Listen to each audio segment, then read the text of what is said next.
مولانا روم نے لکھا ہے کہ ایک دفعہ ایک شخص نے اللہ کی عبادت کرنا شروع کر دی اور اللہ کی عبادت میں اتنا مشغول ہوا کہ دنیا میں سب کچھ چھوڑ چھاڑ کر بھول دیا اور سچے دل سے اللہ کی رضا میں راضی رہنے کے لیے انسانیت کے راستے پر چل پڑا۔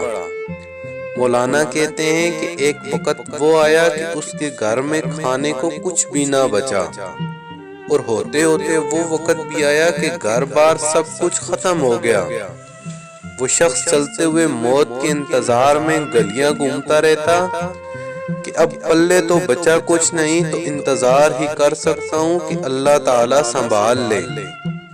ایک دن بیٹھا ہوا تھا کہ دیکھا کہ اس کے قریب سے ایک لمبی قطار میں گھوڑے گزرے۔ ان گھوڑوں کی سیٹ سونے اور چاندی سے بنی ہوئی تھی اور ان کی پیٹھوں پر سونے کے کپڑے پہنے ہوئے تھے۔ ان گھوڑوں پر جو لوگ بیٹھے تھے کسی شاہی گھرانے سے کم نہ لگتے تھے۔ ان کے سروں پر سونے کی ٹوپیاں تھیں اور ایسے معلوم ہو رہا تھا کوئی بادشاہ جا رہے ہیں۔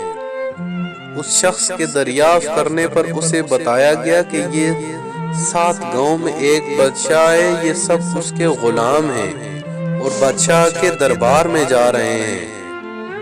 وہ شخص کچھ دیر حیران ہو کر یہ حالت غلاموں کی ہے تو بادشاہ کی حالت کیا ہوگی؟ اس نے آسمان کی طرف سر اٹھا کر کہا، میرے بادشاہ، میرے مالک، میرے اللہ، شکوہ تو تجھ سے نہیں کرتا، لیکن اس بادشاہ سے ہی غلاموں کا خیال رکھنا سیکھ لے۔ اتنی بات کہہ کر وہ شخص چل دیا۔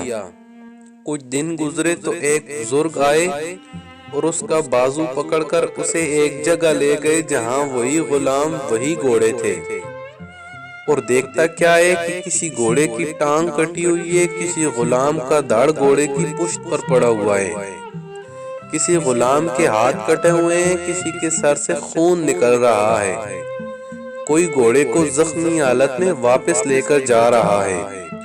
وہ شخص بڑا حیران ہوا اور بزرگ سے پوچھا، جناب آپ کون ہیں اور یہ سب کیا ماجرا ہے؟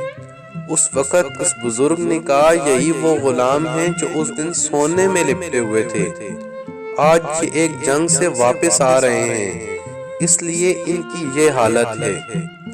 مجھے خواب میں بس اتنا کہا گیا ہے کہ اسے کہنا بادشاہوں کے لیے قربانیاں دینا بھی ان غلاموں سے سیکھ لے۔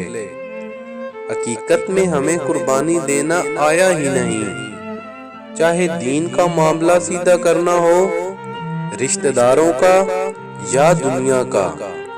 جس دن ہم نے قربانی دینا سیکھ لیا، دین کے لیے، اپنوں کے لیے یا دنیا کے لیے، اس پر توقع کرنا سیکھ لیں گے، اس دن اللہ پاک ہمیں ایسی بادشاہت عطا فرمائے گا جو کبھی ختم نہ ہوگی۔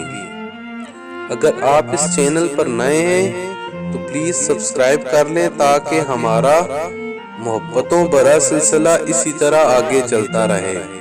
اللہ نے کے بعد